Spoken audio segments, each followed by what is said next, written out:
Assalamualaikum warahmatullahi wabarakatuh.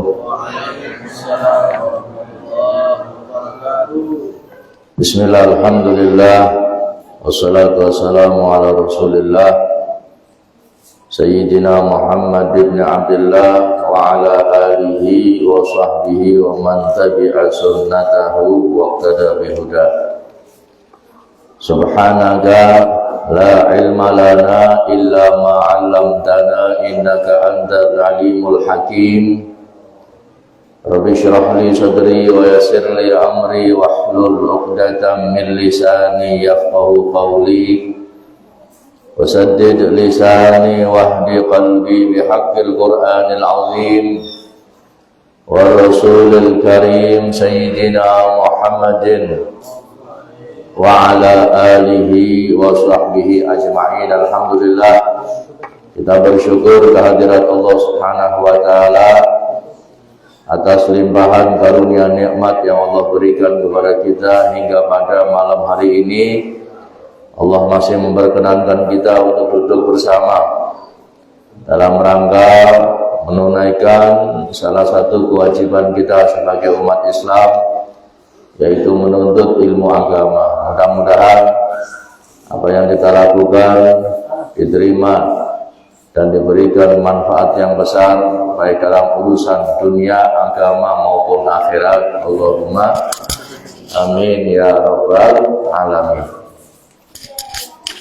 Salawat beserta salam semoga Allah curah limpahkan kepada junjungan kita baginda agung Nabi Muhammad sallallahu alaihi wasallam, juga kepada keluarganya, para sahabatnya, serta pengikutnya sampai yaumil qiyamah.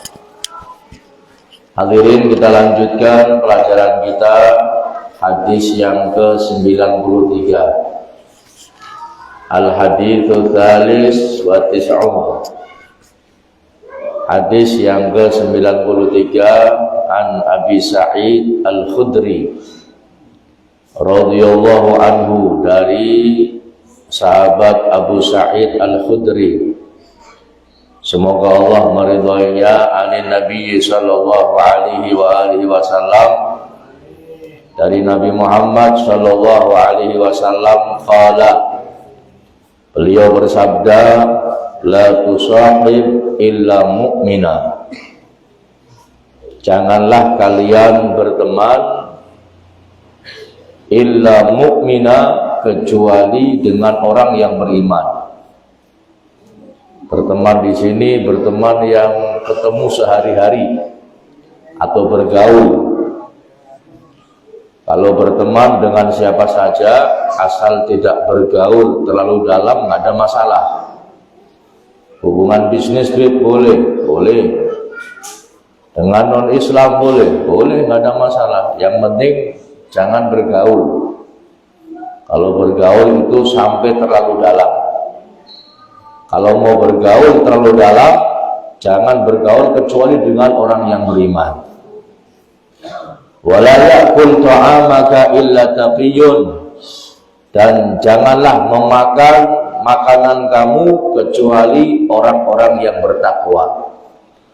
Ya, kecuali yang memakan adalah orang yang bertakwa kepada Allah Subhanahu wa taala. Rawahu Abu Dawud wa Tirmidzi. Hadis ini diriwayatkan oleh Imam Abu Dawud dan Imam Tirmidzi. Kemudian hadis berikutnya, al-hadits rabi' wa tis'un. Hadis yang ke-94 an Abi Hurairah radhiyallahu anhu, dari sahabat Abu Hurairah, semoga Allah meridhoinya, anna Nabiyya sallallahu alaihi wasallam, bahwasanya Nabi Muhammad sallallahu alaihi wasallam qala, bersabda, ar-rajul ala dini khalil, seseorang itu, hadirin, kualitas agamanya ala dini khalili, tergantung agama temannya. Falyanzur ahadukum man yukhalil, maka perhatikan baik-baik siapa orang yang akan dijadikan teman oleh kalian. Karena teman ini pengaruhnya besar hadirin. Orang bisa taat karena ngikutin temennya yang taat. Orang bisa berbuat maksiat karena kumpul dengan orang yang biasa berbuat maksiat. Orang rajin ibadah karena kumpul dengan orang yang rajin ibadah. Orang menjadi pecinta, menjadi orang yang mencintai Nabi, mencintai wali, mencintai orang-orang soleh. Ini karena mereka kumpul dengan pecinta. Orang ini bisa menjadi pembenci ketika kumpul dengan para pembenci. Itu sudah jadi rumus kehidupan hadirin. Begitu pula kalau kita mau lihat seseorang ini baik atau tidak, maka lihat kumpulnya dengan siapa. Kumpul ya, bukan teman sekedar teman biasa, bukan, tapi kumpul. Dia kumpulnya dengan siapa, dia bergaul dengan siapa.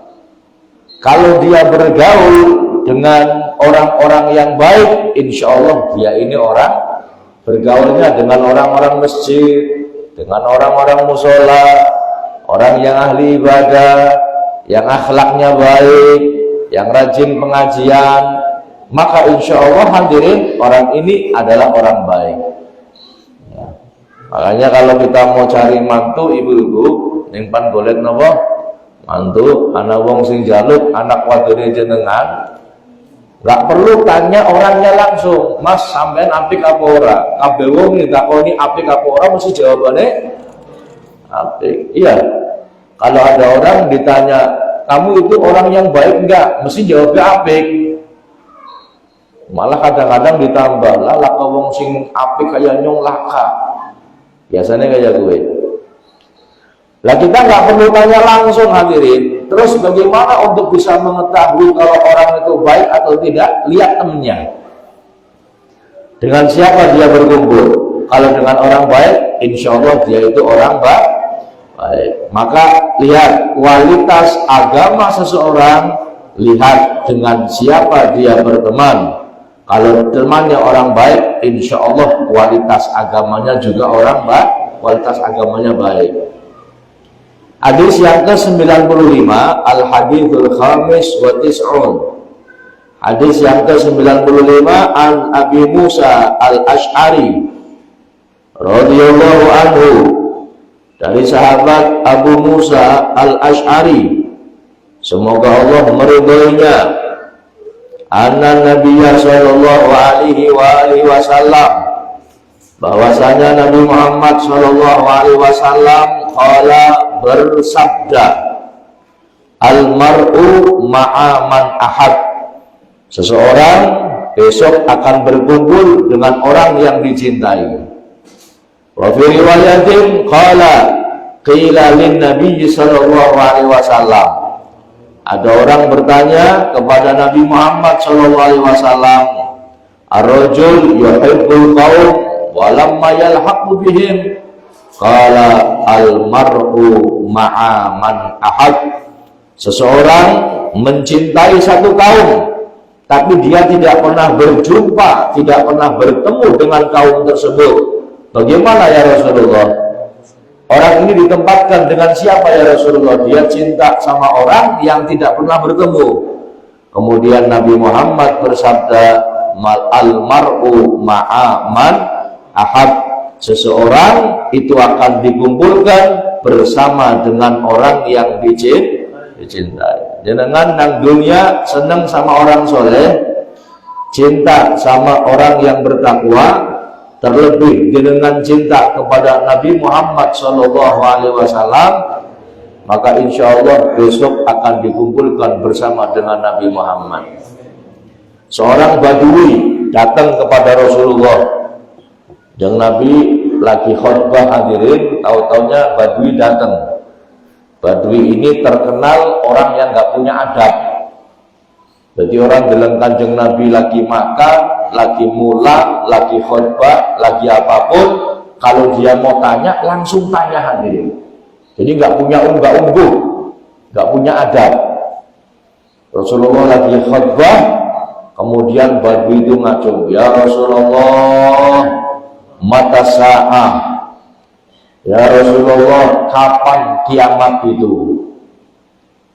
Kanjeng Nabi Muhammad SAW kemudian mengatakan, ma'adatalah, apa yang sudah pernah kamu siapkan untuk menghadapi kiamat? Dijawab, saya nggak punya persiapan apa-apa ya Rasulullah. Hanya satu modal saya untuk menghadapi kiamat. Apa modalnya? Hubbullahi wa rasulih, cinta Allah dan Rasulnya Muhammad Sallallahu Alaihi Wasallam. Lalu jawabannya Kanjeng Nabi, anta ma'a man ahbabta. Kau besok akan dikumpulkan bersama dengan orang yang kau cintai. Jadi Badui ini dalam hadis yang versi panjang mengatakan, sholat saya pas-pasan jeng Nabi, hanya yang wajib-wajib saja, yang sunnah sedikit. Puasa saya pas-pasan jeng Nabi, mungkin hanya yang wajib saja, yang sunnah sedikit. Sedekah yang wajib saya keluarkan, yang sunnah mungkin sedikit. Pas-pasan ibadah saya, cuman modal saya ini adalah cinta Allah dan Rasulnya Muhammad SAW. Apa jawabannya Kanjeng Nabi? Kamu besok akan dikumpulkan bersama dengan orang yang kamu cintai. Sahabat Anas bin Malik ketika dengar hadis ini bungah, senang, gembira luar biasa. Ya Allah, berkat Yahudi, berkat Badui itu yang tanya, senang kita. Kenapa? Dengan amal yang sedikit, modal hanya cinta sama orang yang diridhoi oleh Allah, maka besok akan bersama dengan orang tersebut. Maka itu hadirin, niki ngapunten, jangan salah menempatkan cinta kita kepada seseorang. Kalau panjenengan salah menempatkan cinta, yang dikhawatirkan besok jenengan akan dikumpulkan dengan orang yang tidak diridhoi. Jadi kalau mau senang, mau ngefans, mau mencintai orang, ya, mau senang sama orang, lihat kira-kira orang ini besok di akhirat menyelamatkan saya enggak? Kira-kira besok bermanfaat enggak? Kira-kira besok bisa memberikan syafaat enggak? Kalau sekiranya di akhirat tidak bermanfaat, mohon maaf hadirin, jangan pasang cinta panjenengan di dalam hati. Eman hadirin. Ya, berarti cinta maring wong sing orang genah, ya jangan hadirin, eman. Kalau sekedar seneng biasa aja, jangan sampai hati hadirin. Jangan sampai apa? Hati. Kadang-kadang mohon maaf, orang ngefans, fanatik sama pemain sepak bola, seneng cinta mati, wah sampai luar biasa. Kalau klubnya kalah, beriang. Anak duit akhir nungguin aja pemain ngefans sama Inter Milan. Arti Inter Milan ya, kesian lah segi grup itu. Hebat boleh segi hebat boleh. Orang patinya hebat. Wah pemain Inter hebat Pak. Kita cerita, saya nggak paham bola. Cuman teman saya ini setiap Inter main menang, wah brigas lainnya Pak. Tapi kalau Inter main terus kalah, meriang telung dina Pak. Nah artinya konedan Mas. Wong Inter kenal konbe ora, ya manajernya kenal ya ora, pemainnya kenal ya ora. Wong Islam ya belum tentu menyelamatkan panjenengan, kok cintanya mati sampai kalah, gue stres, beriannya telung. Ini berarti salah menempatkan cinta. Kancane jenengan arane sahabat, ya ora pada untuk narane melas ya. Ada yang seperti itu hadirin. Jadi terlalu terbawa apa ini jari bocah saiki baper, bawa perasaan. Kalau sekiranya itu urusan dunia, hadirin, jangan terlalu dimasukkan hati. Jangan terlalu dimasukkan. Jenengan seneng MU, seneng Barcelona, apa mana? Chelsea, apa mana? Real Madrid, apa mana? Juventus, ya macam-macam. Seneng sekedar seneng saja, oh ya, aja mancing Sing mancing hati siapa Bu? Sing mancing hati Kanjeng Nabi. Yang masuk hati siapa Bu? Sahabat-sahabatnya Kanjeng Nabi, sahabat Abu Bakar, sahabat Umar, sahabat Utsman, sahabat Ali. Jenengan mancing hati boten apa-apa. Atau para aulia seperti Syekh Abdul Qadir Jailani. Jenengan cinta mati gak apa-apa. Tapi sekiranya orang-orangnya ahli dunia dan nanti dulu hadirin, kecuali orangnya cinta kepada Nabi Muhammad Sallallahu Alaihi Wasallam. Yang dikhawatirkan jenengan salah mencintai wong dawuhe Kanjeng Nabi, orang besok dikumpulkan bersama dengan orang yang dicintai. Ini jenengan ngefans sama penyanyi, ngefans sama pemain sepak bola, dilalai pemain sepak bola itu tempatnya nang neraka, berarti jenengan melu. Naudzubillah ini. Makanya jangan salah menempatkan cinta, paham ya? Eman. Kalau sekedar seneng nggak apa-apa. Ayo seneng apa? MU dong main apik, Chelsea dong main apik, Juventus dong main, nggak apa-apa hadirin.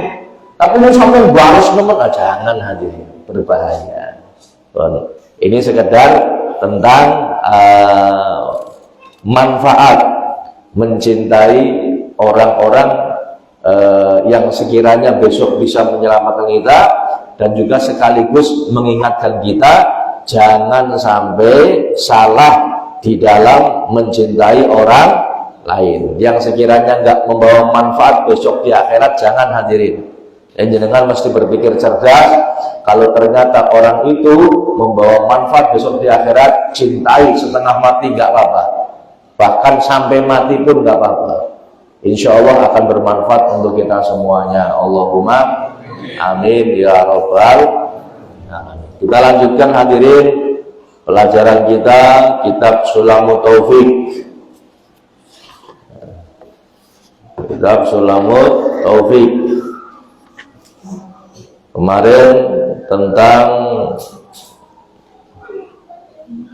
beriman kepada hal-hal yang berkaitan dengan pendengaran,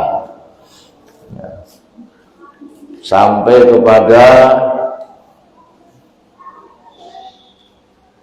wa annahu sallallahu alaihi wasallam khatamun nabiyyin, dan bahwasanya beliau Nabi Muhammad sallallahu alaihi wasallam adalah penutup para nabi, nabi yang terakhir. Tidak ada nabi setelah Nabi Muhammad. Ini akidah Pak. Kalau akidah berarti jadi prinsip. Paten, nggak boleh ada tapi. Nabi Muhammad nabi yang titik. Walaupun ada orang yang ngaku nabi, wis jenengan nggak usah mikir, langsung nggak percaya, langsung tidak usah percaya.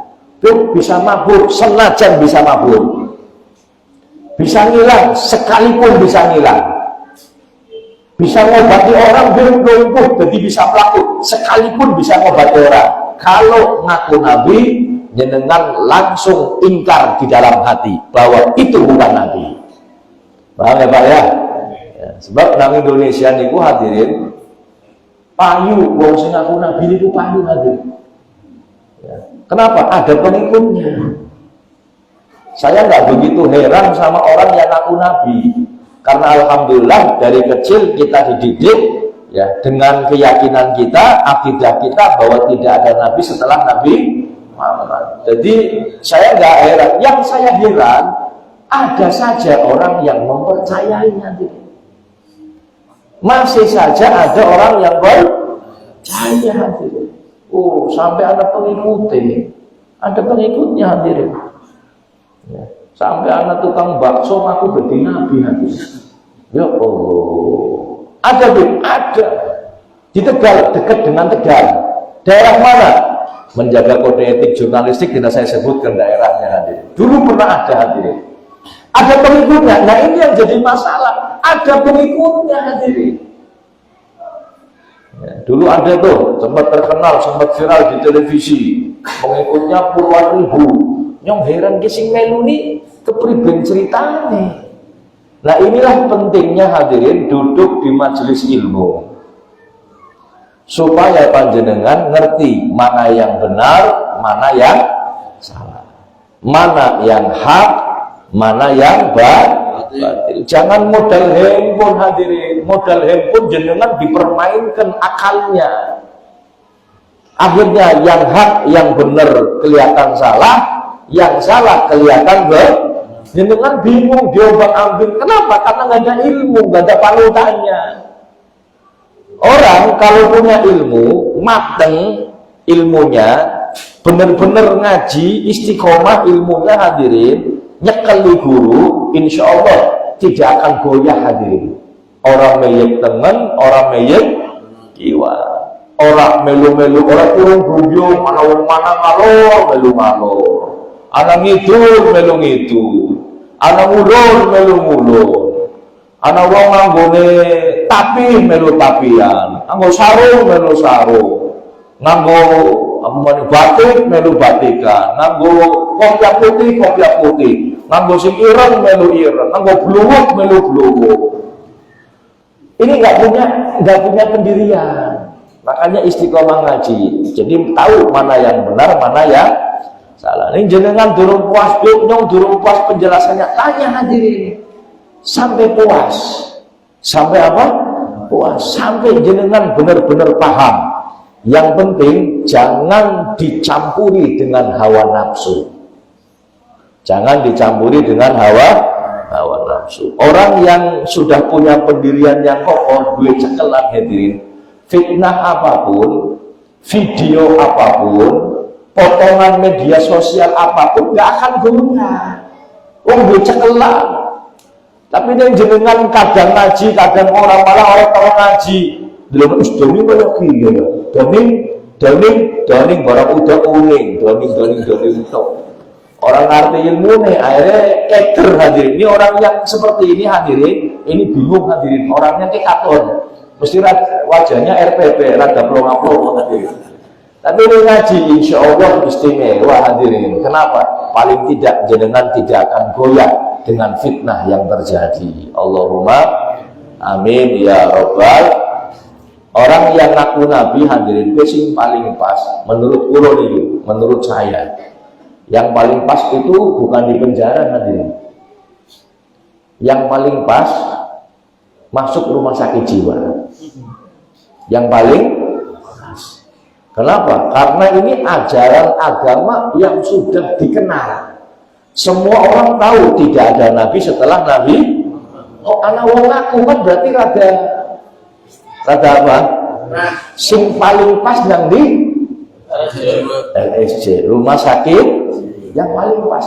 Dulu di Timur Tengah hadirin ada pasien rumah sakit jiwa, beberapa orang yang ngaku nabi.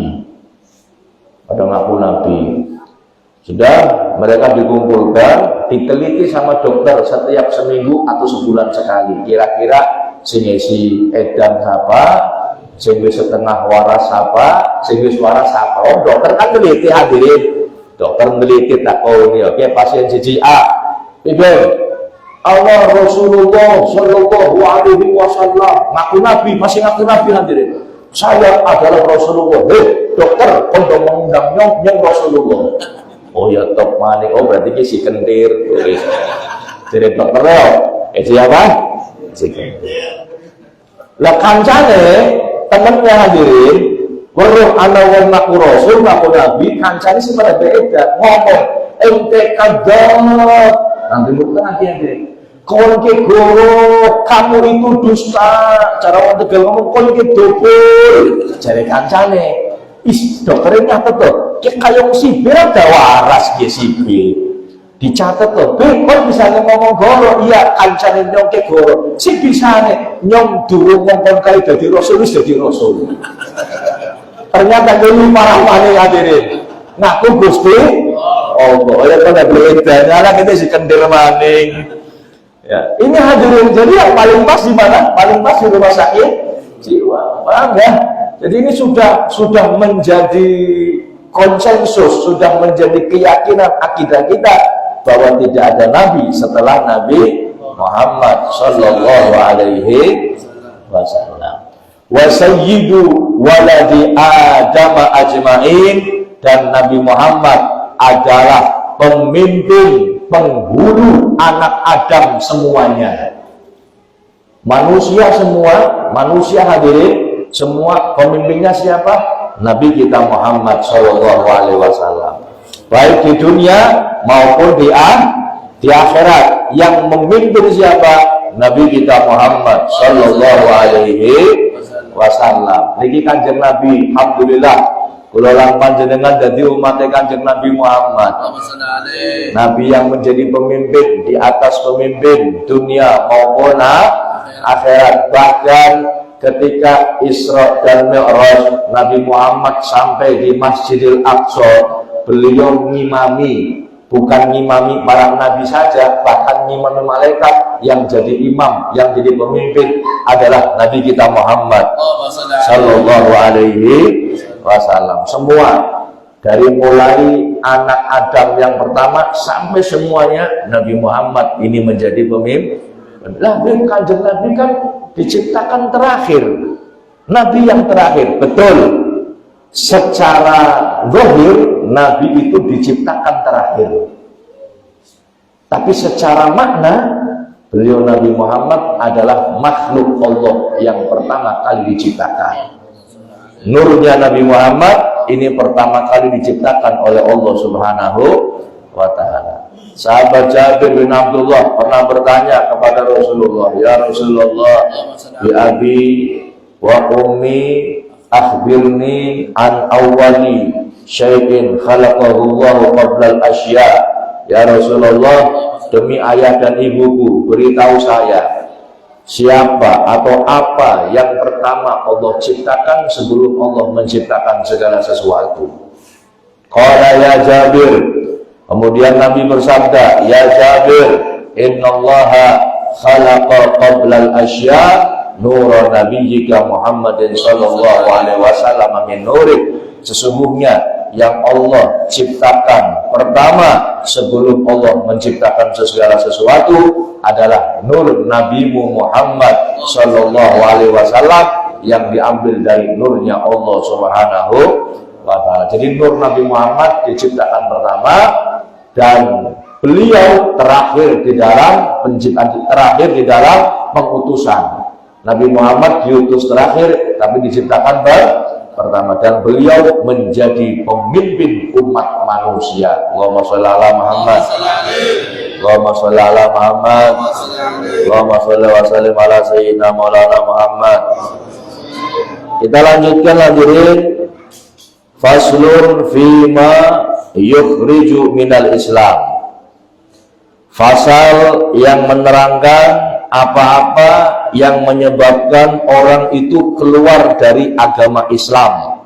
Na'udzubillahi min dzalik. Ada banyak, banyak. Kalau mau dijabarkan banyak.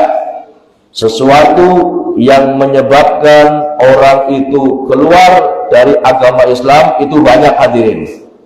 Makanya hati-hati, ini perlu kita pelajari supaya kita ini selamat dari perbuatan atau perkataan ataupun lintasan hati yang seperti itu. Mudah-mudahan Allah selamatkan kita semuanya. Allahumma amin ya rabbal alamin. Yajibu ala kulli muslimin, wajib bagi setiap muslim, wajib bagi setiap muslim, hifdzu islamihi, untuk menjaga keislamannya, wa sawruhu amma yufsiduhu wa yubtiluhu, dan memproteksi, ya, wa sawruhu amma yufsiduhu, dan menjaga, melindungi, ya, memproteksi dari hal-hal yang akan merusaknya, merusak keislaman itu, wa yubtiluhu, dan membatalkannya, wa yaqta'uhu, dan memotongnya. Wa huwa riddah, itulah yang dinamakan dengan murtad. Na'udzubillahi min dzalik. ayil kufru ba'dal Islam. Apa itu murtad? Maksudnya kekafiran setelah beragama Islam. Na'udzubillahi min dzalik wal iyadu billahi ta'ala. Ya. Kata Syekh Nawawi Al-Bantani, wa huwa afhashul kufri wa aghladuhu hukman li'anna ya, li'anna al-murtadda la yuqarru bil jizyati wa la yu'malu bi khilafin al-asliyi fi dzalika. Kemurtadan, kata beliau Syekh Nawawi Al-Bantani, adalah sikap kufur yang paling buruk. Sikap kufur yang paling buruk dan kekufuran yang paling berat secara hukum. Paling berat hadirin.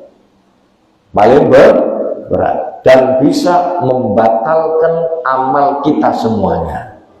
Na'udzubillahi min niku amal kebaikan yang sudah panjenengan kumpulkan, maka akan habis, tidak ada nilainya. Wa annar riddata, dan sesungguhnya murtad itu tuhbitul amala, ya, bisa membatalkan amal kebajikan. Ini tasolat bil mauti wa ka'annal murtad dalam ya'mal syai'an wa illa habitahu amali. Kalau kemurtadan itu bersambung dengan kematian, kok nggak taubat, nggak masuk Islam lagi, kok mati setelah murtad, maka semua amal yang dilakukan habis. Semua amalnya apa? Habis. Kalau tidak, mungkin masih ada bekas, tapi pahalanya nggak ada sama sekali. Oke, amalan memang habis, tapi kan pahala ada, nggak ada pahalanya. Kalau murtad, makanya hati-hati. Na'udzubillahi min, mudah-mudahan kita dijauhkan dari yang namanya murtad ini. Allahumma amin. Waqad kathura fi hadha zaman at-tasahhulu fil kalam hatta innahu yakhruju min ba'dihim alfadun tukhrijuhum anil Islam wa la yarawna dzalika dzamban fadlan an kaunihi kufra. Ya Allah. Kata penyusun kitab ini, Habib Abdullah bin Husain bin Thahir, yang ngarang kitab ini mungkin sekitar 200 tahun yang lalu hadirin. Beliau itu wafat tahun 1272 Hijriah. 1272 Hijriah. Sekarang tahun berapa? 1446. Tadi 1272 Hijriah. Berarti sekitar 174 tahun yang lalu. Kurang lebih hampir 200 tahun. Beliau mengatakan zaman itu hampir 200 tahun yang lalu, itu banyak orang yang mengucapkan sesuatu, menggampangkan di dalam ucapan. Allahumma sholli ala Muhammad. Kata minumnya tak minum. Bismillahirrahmanirrahim.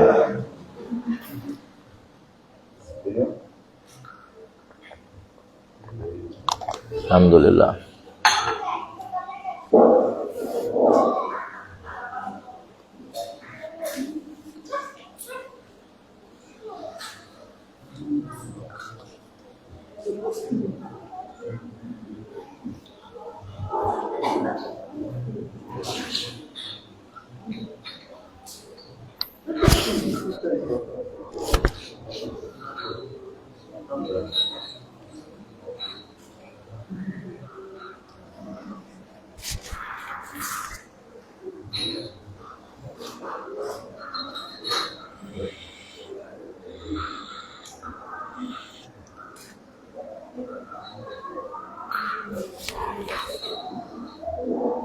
Lanjut ya Pak.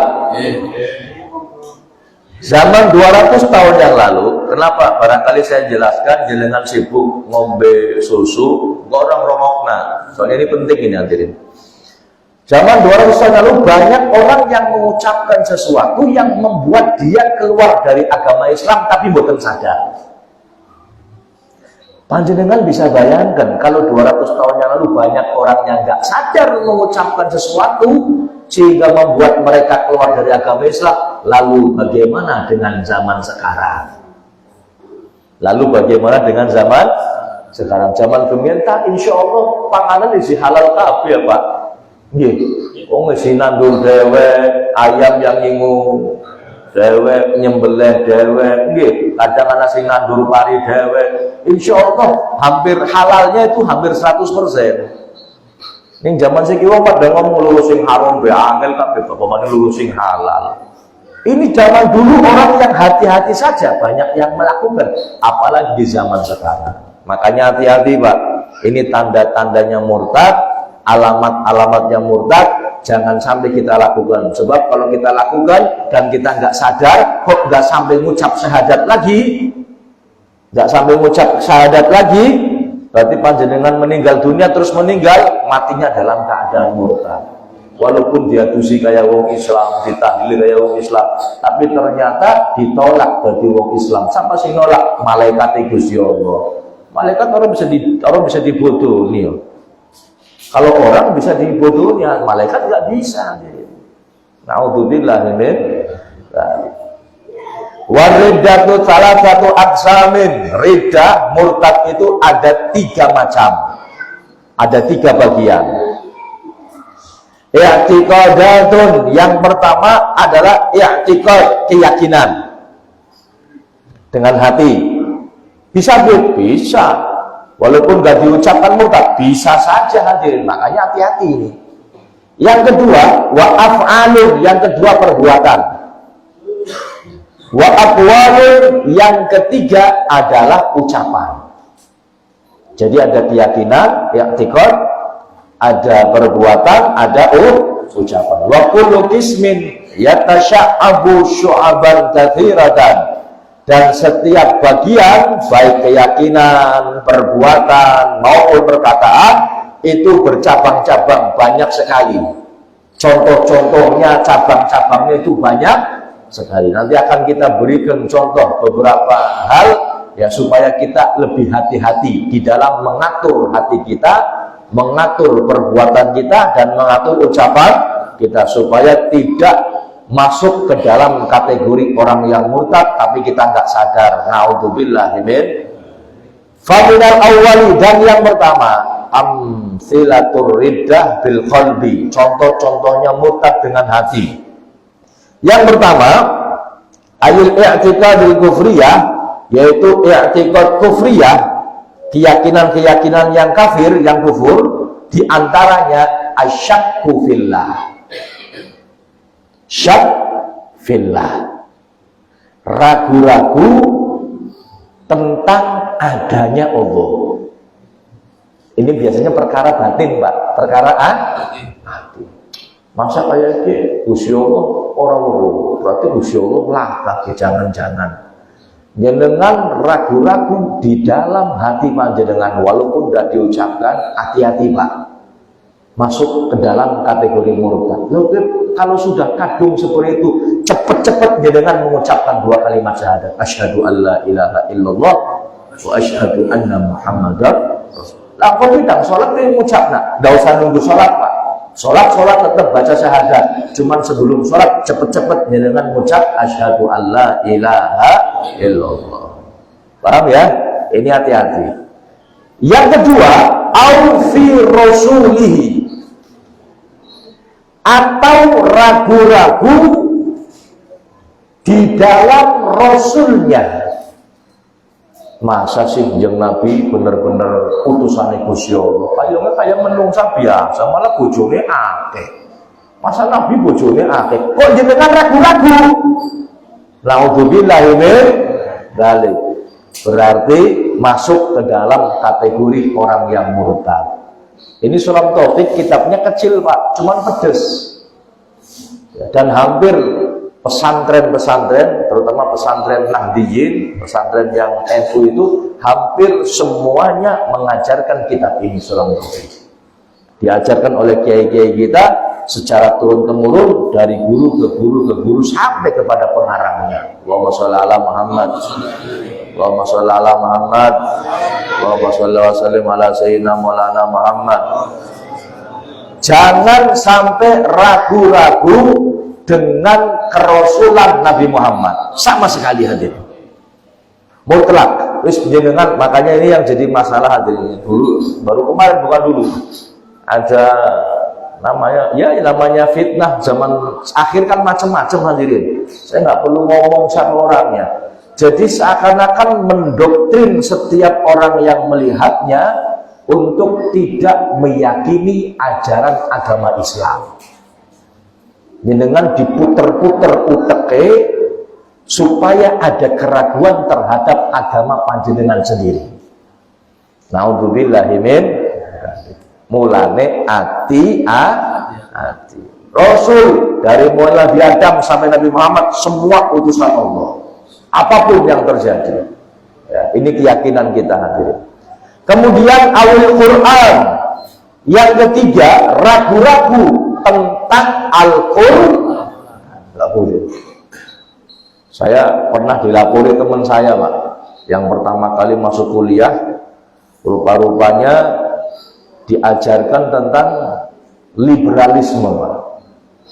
Diajarkan tentang liberalisme. Ngomongnya gitu, kon percaya Quran ku sing Gusti Allah. Jadi ini kayak gue. Bisa saja Muhammad gawe-gawe. Emang kau ngerti Muhammad orang gawe-gawe? Kan kurang ajar. Ngomong Kanjeng Nabi ngomong Muhammad dong. Pengennya totok batu kayak Pak. Sampai ngomong seperti itu. Jadi orang didoktrin supaya nggak yakin dengan Al-Quran. Kan ini bahaya, Pak. Bahaya ini yang seperti ini. Nah, dengan adanya kita belajar seperti ini, jenengan bisa paham sehingga tambah yakin tentang yang namanya Al-Quran. Oh, saya nggak berbicara tentang dalil nakli, Pak. Dalil-dalil Al-Quran. Ini dalil-dalil yang ada saja sudah. Dulu ada namanya Richard Moore apa sabarannya. Dia ini bukan orang Islam, Pak, non-Islam. Saya nggak perlu sebut nama agamanya. Ya. Nah, orang ini hadirin meneliti Al-Quran. Meneliti apa? Al-Quran. Sampai pada surat Al-Lahab. Tabbat yada Abi Lahab. Diteliti Abu Lahab kuwi siapa? Kok sampai dinas di dalam Al-Quran Abu Lahab ini matinya dalam keadaan kafir. Diteliti. Sebab surat Al-Lahab ini akhirnya dia masuk Islam. Si bisa nih, Pak. Ini, Pak, supaya jenengan ilmiahnya, akalnya ini jalan, Pak. Jadi bukan hanya keyakinan saja, tapi ada ilmiah. Tambah kuat keyakinan panjenengan. Abu Lahab itu, Pak, meninggal dunia atau mati 10 tahun setelah surat Al-Lahab turun. Setelah surat Al-Lahab turun. Dan hebatnya ini mukjizat Al-Quran. Setelah surat Al-Lahab turun sampai 10 tahun kemudian Abu Lahab tidak masuk Islam, bahkan tambah jadi memusuhi agama Islam sampai matinya dalam keadaan kafir. Seandainya saja Abu Lahab mempermainkan pura-pura masuk Islam, maka semua yang dibawa Nabi Muhammad dari Al-Quran itu gugur, Pak. Coba Abu Lahab masuk Islam, berarti kan surat Al-Lahab gugur. Padahal surat Al-Lahab menyatakan bahwa Abu Lahab mati masuk neraka jahanam dan kekal selama-lamanya di neraka. Kata Al-Quran seperti itu. Seandainya Abu Lahab masuk Islam guyuran buah pawis, berarti kan Al-Quran gugur. Tapi subhanallah, ternyata Abu Lahab sampai matinya tidak masuk Islam. Jadi wong sing neliti, coba Abu Lahab pura-pura guyonan lebu Islam, berarti apa yang dibawa Nabi Muhammad semuanya bohong. Tapi subhanallah hadirin, ini kehebatan Al-Quran. Ada orang lagi yang meneliti hadirin, meneliti di bawah laut, ahli menyelam, ahli nomor menyelam. kemudian menemukan fenomena aneh di dalam air laut, ada sungai yang tawar. Ada sungai yang rasanya apa? Tawar. Ayo malah mungkin ya, laut kan asin kabeh, Pak. Ternyata di dalamnya ada yang rasanya, ada sungai yang berjalan. Bingung dia profesor ini Pak, bingung. Dia bingung, boleh di referensi mana nggak ada. Ketemu profesor yang muslim. Saya nyelam, ketemu air yang tawar. Di mana ini? Kok bisa? Penjelasannya di mana? Saya cari-cari nggak masuk akal. Ternyata di dalam Al-Quran ada. Akhirnya penyelam ini masuk Islam. Kenapa? Nggak mungkin Muhammad itu bohong. Nggak mungkin Nabi Muhammad bohong. Sebab zaman kemian turun anak alat untuk menyelam. Belum ada alat untuk menyelam, hadirin. Sehebat apapun orang menyelam, paling banter 5 menit, 10 menit. Gak mungkin ada yang lama menyelam. Dulu belum ada alat selam, tapi setelah ada alat selam bisa dibuktikan ternyata sebelum ditemukan oleh ilmuwan ini di dalam Al-Quran sudah disebutkan. Langsung masuk Islam. Allahumma sholli ala Muhammad. Nah ini hadirin ya, supaya jenengan tambah yakin, supaya jenengan tambah kuat keyakinannya tentang Al-Quran. Walaupun digoyah apapun, tetap jenengan itu pada rel yang benar, insya Allah dibawa sampai mati, sehingga jenengan selamat dunia maupun akhirat. Allahumma awil yaumil akhir, atau ragu-ragu di dalam hari akhir. Ragu-ragu di dalam hari akhir. Awil jannah, atau ragu-ragu tentang surga. Awil nari, atau ragu-ragu tentang neraka. Awil thawabi, atau ragu-ragu tentang pahala. Awil iqabi, atau ragu-ragu tentang hukuman Allah. Aw nahwi dzalika mimma huwa mujma'un alaih, atau yang lain daripada hal itu, daripada yang sudah disepakati oleh agama Islam atau oleh syariat agama Islam. Maka jenengan ragu-ragu di dalam hati, maka jenengan masuk ke dalam kategori orang yang murtad. Karena sebab apa?